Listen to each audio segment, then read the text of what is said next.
परदेश गयो रे,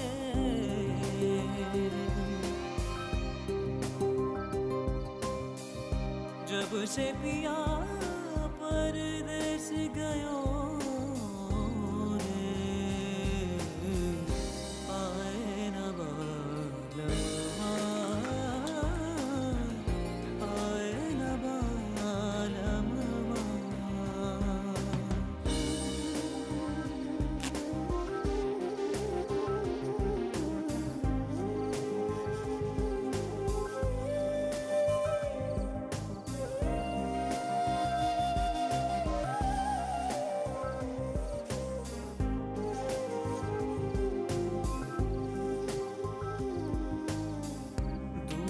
बहुत हूँ तुझसे मेरे। कौरमे में नमक इतना तेज था कि खाया ही नहीं गया। चावल तो बहुत सख्त है और मीठा मीठा तो बस बराए नाम ही मीठा था। खाना बहुत महंगी जगह से बनवा रहा हूँ, कुछ भी हो जाए खाना बहुत आला होना चाहिए। लड़के वालों को यहाँ से खुश होकर जाना चाहिए, और बाराती भी हैं, मेहमान भी। अच्छा सुने ना, मेरे पास कुछ प्राइस बॉन्ड भी पड़े हैं, अगर जरूरत हुई ना तो उन्हें भी बेच डालेंगे। कोई भी कमी बेशी ना होनी चाहिए।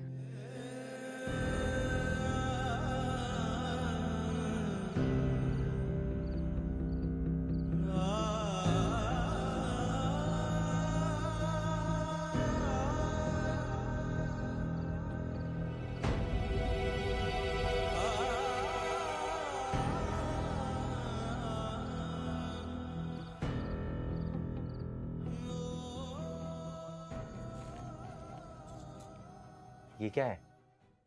मैं ये अंगूठी नहीं पहनूंगी। क्यों? ये अंगूठी तो तुमने अपनी पसंद से बनवाई थी, खुद ऑर्डर किया था तुमने। बल्कि बहुत सारी चीजें तुमने खुद ऑर्डर पे बनवाई थी। हाँ, ये अंगूठी मेरी पसंद की है, लेकिन इसका मतलब ये नहीं कि तुम इस जैसी 10-12 ऑर्डर करवा लो और इसी तरह का डिजाइन हर दूसरे तीसरे हाथ में नजर आए। What do you mean? तुम्हारा इशारा किस तरफ है? अनजान मत बने। क्या ये जरूरी है कि जैसा ड्रेस मैं पहनूं वैसा ही ड्रेस सना पहने? जैसी ज्वेलरी मैंने अपने लिए बनवाई हो वैसी ही ज्वेलरी सना पहने। अरे तो इसमें कौन सी बुरी बात है? मेरे लिए है। मैं ये बर्दाश्त नहीं कर सकती कि जो चीज मुझे पसंद हो वो हर ऐरे गैरे के पास हो। है ना? सना गैर नहीं है, मेरी छोटी और अकलौती बहन है, तुम्हारी नंद भी है। तो मैंने कब मना किया है उसे कुछ देने से? बीवी और बहन में फर्क आपको रखना होगा। इस घर में हमारी अलग अलग हैसियत है और आपको सबकी हैसियत तस्लीम करनी होगी। कम से कम शादी की पहली रात तो मेरा किसी से मवाजना ना करें। शायद गलती मेरी है, मैं तुम्हें नया डिजाइन बनवा कर दूंगा।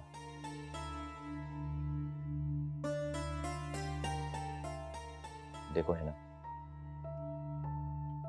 मुझे पता है शादी के बाद हर औरत की ख्वाहिश होती है, बल्कि बहुत सारी ख्वाहिशात होती हैं, लेकिन जरूरी नहीं है कि सब कुछ आपकी मर्जी के मुताबिक हो। मैंने सना को तुम्हारे साथ बिल्कुल कंपेयर नहीं किया, मेरी कोई इंटेंशंस नहीं थी। वो मेरी छोटी बहन है, लाडली है। मैं जो भी तुम्हारे लिए खरीदता था, जो भी पसंद करता था, वो उसे अच्छा लगता था। अब तुम खुद सोचो, मैं उसकी फरमाइश को कैसे टाल सकता हूँ? इट्स ओके, आइंदा ध्यान रखना। खैर, तुम्हें मेरा I mean, हमारा घर कैसा लगा? अच्छा है। सिर्फ अच्छा है?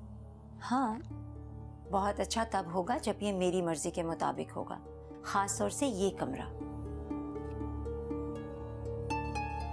क्या बुराई है इस कमरे में? बुराई तो कोई नहीं है इस कमरे में, लेकिन इतना सादा कमरा नौमान। हमारी शादी हुई है, कल सुबह मेरे मैके वाले नाश्ता लेकर आएंगे। अम्मी और मेरी कजन्स क्या सोचेंगी? क्या सोचेंगी? यही कि इस घर में मेरे दुल्हन बनकर आने पर किसी को कोई खुशी नहीं। सिर्फ 4 बुके रखती है इस कमरे में। ये जरूरी नहीं है। अगर आपकी शादी धूमधाम से हो, इससे पता थोड़ी ना चलता है कि आपकी खुशी का इजहार कितना है। तो फिर किस चीज का इजहार होता है इन चीजों से? धोखा और शोषण। देखो है ना, मोहब्बत और खूबसूरती इंसान के दिल में होती है। चाहे किसी भी लड़की की शादी कितनी भी धूमधाम से क्यों ना हो, उसका कमरा फूलों से क्यों ना सज जाए, हो सकता है उसकी आने वाली जिंदगी कांटों के सेज पे गुजरे।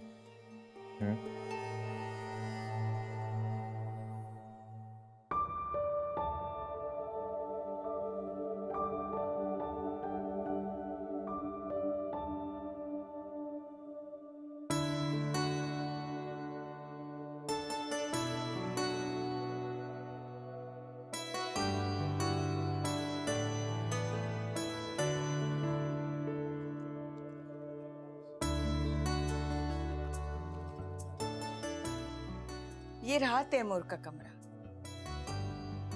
तुम्हारा इसलिए नहीं कहा कि तैमूर अपने कमरे में किसी की अजारादारी बर्दाश्त नहीं करता। परेशान मत हो, तुम यहीं रहोगी, लेकिन तुम्हारी चीजें मसलन कपड़े वगैरह स्टोर के साथ मेहमान खाना है, उसकी अलमारी में सेट कर देना। देखो अम्मा जो बता रही है उसको अच्छी तरह दिमाग में बिठा लो। हमारे यहाँ बार बार बताने का रवाज नहीं है। परेशान होने की जरूरत नहीं है। हर घर का अपना अपना दस्तूर और अपना अपना माहौल होता है, और हमारे यहाँ एक दूसरे के मामले में दखल अंदाजी नहीं की जाती। जरूरत की बात की जाती है और बस अपने काम से काम रखा जाता है। तैमूर भी इसी बात का हिला हुआ है, जरा ख्याल रखना। हम तकल्लुफात में नहीं पड़ते। नहीं, हमारे यहाँ दुल्हन को महीनों चारपाई पे बिठाकर चौंचले उठवाए जाते हैं।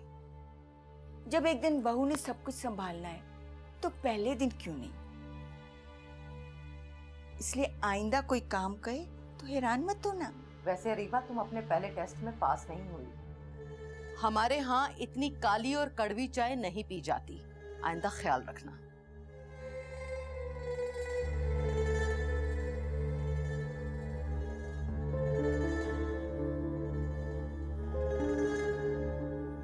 घर की रौनक तुम्हारी इसी बेटी के दम से है। माशाल्लाह, सुबह उठती है, नमाज पढ़ती है, परिंदों को दाना डालती है, हम सबको नाश्ता खिलाती है। इस घर के चप्पे चप्पे और कोने कोने में बेटा इसकी सलीके शारी और सुबरापे की छाप लगी हुई है। मैं तो कहती हूँ जिस घर जाएगी उसको जन्नत बना देगी। शगुफ्ता मेरी बहुत अच्छी दोस्त है, लेकिन कभी कभी वो मुझसे बहुत जेलस हो जाती है, इसलिए मैं अब उसे हर बात नहीं बताती। क्या हुआ, आपको नींद आ रही है? हाँ, वो बहुत थक गया था मैं सुबह से। थक तो मैं भी गई हूँ, लेकिन आपको एहसास होना चाहिए कि आज हमारी शादी की पहली रात है और आज हमें एक दूसरे को जानना था।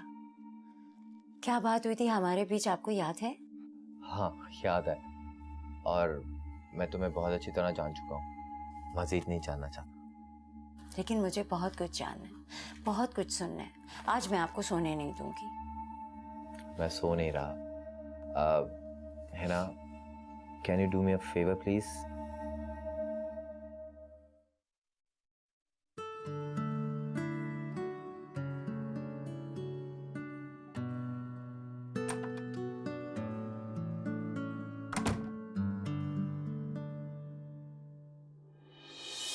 ओह, तुम जाग रही हो? मैं समझा तुम सो गई होगी। दरअसल मेरे दोस्त का एक फड्डा चल रहा था, उसे सॉल्व करने गया था।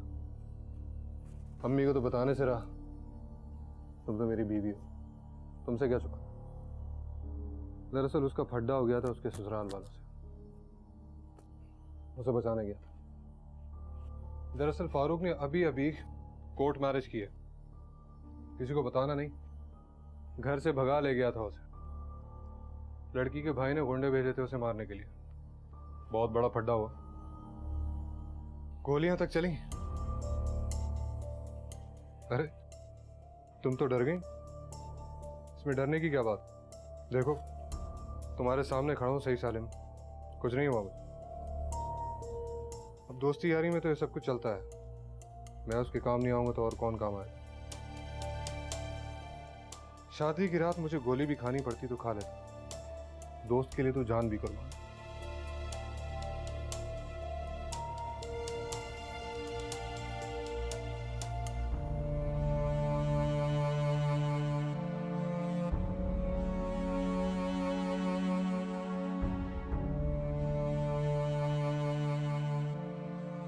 क्या कहा आपने? यही कि तुम मुझे एक कप चाय या कॉफ़ी बना दो, मैं फ्रेश हो जाऊंगा और नींद भी भगा दूंगा। मैं बनाऊं, वो भी आज के दिन? हाँ, तो क्या फर्क पड़ता है, तुम आज बनाओ या कल। कमान है ना, ये तुम्हारा अपना घर है, तुम मेहमान नहीं हो। क्या जताना चाह रहे हैं आप? क्या आज के दिन मुझे मेहमानों की तरह नहीं बैठना चाहिए? अरे मेरा ये मतलब नहीं था, है ना। तुम अब खुद सोचो, रात को 3-4 बजे मैं चाय के कप के लिए अपनी बीवी को नहीं कहूंगा तो फिर किसको कहूंगा? नहीं नवेली दुल्हन, कुछ तो ख्याल करें। मैं चाय बनाती हुई अच्छी लगूंगी क्या? बिल्कुल अच्छी लगोगी, मुझे तो अच्छी लगोगी। अब तुम खुद सोचो, शादी की पहली रात तुम मेरे लिए चाय बना रही हो, कितना रोमांटिक है ना। हाँ, रोमांटिक लगेगा। रोमांस के लिए यही तस्वुर रह गया था।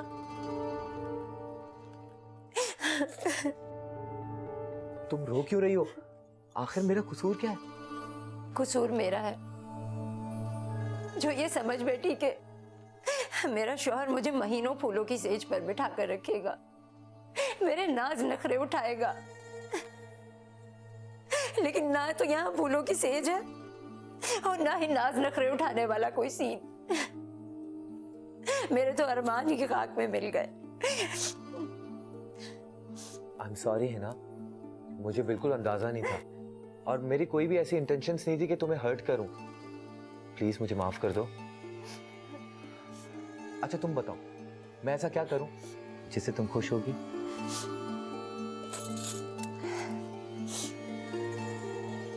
चाय बना दे। क्या? हाँ, चाय बना दे, अपने लिए भी और मेरे लिए भी। अब तो मेरे भी सर में दर्द हो रहा है। चाय जरा स्ट्रांग बनाइएगा।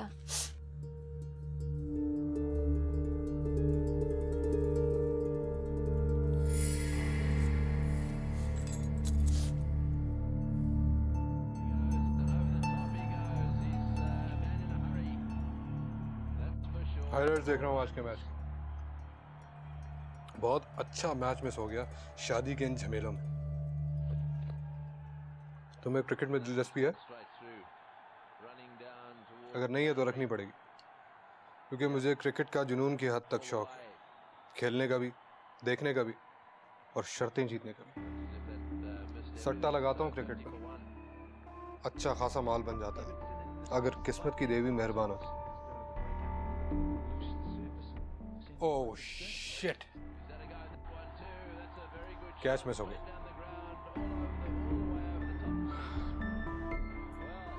तुम बोर हो रही, शायद तुम अब भी झिझक रही हो कि तुम्हारा घर है, तुम्हें हमेशा यहाँ रहना, इसलिए जल्द अज जल्द सेट होने की कोशिश करो। यूं कोने में मेहमान बनकर बैठी रहोगी तो कभी दिल नहीं लगेगा तुम्हें। हाँ चलो ऐसा करो, वो जो मेरे जूते पड़े हैं उसे कवर्ड में जाके रख दो और एक केले का छिलका डस्टबिन में डाल, और वहां पर मेरा लाइटर और सिगरेट पड़ा है वो मुझे ला के दो। और ये क्या तुमने शामियाना पहन के रखा? चेंज करो उसे। मुझे इस तरह सजी धजी लड़कियां पसंद नहीं है, इंसानों वाली हालत में जाओ।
राम अम्मा।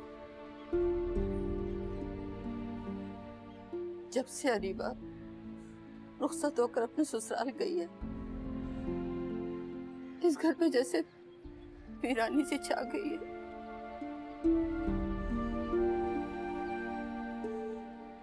ऐसा लगता है जैसे भागती हुई आएगी, मुझसे कहेगी, दादी दादी पैर दबा दो, दादी चाय बना दो। आज पहली बार फजर पढ़कर घर लौटते हुए मेरे कदम बोझल और सुस्त हो गए थे। जानता था आज घर लौटने पर बेटी के हाथ के दूध पत्ती और लजीज नाश्ता खाने को नहीं मिलेगा।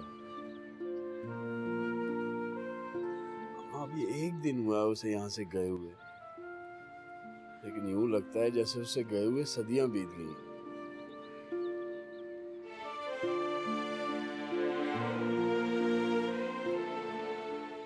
जाओ, जाकर उसे चुप कराओ।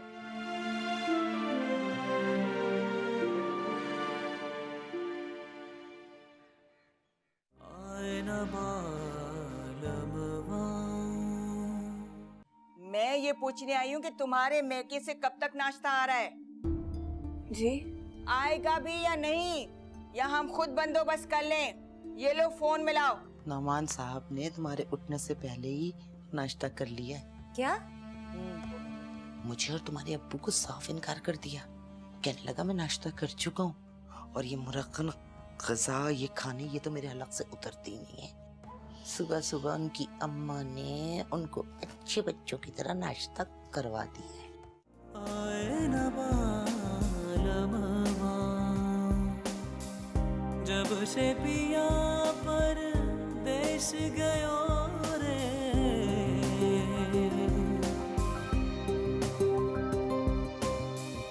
जब से पिया परदेश गयो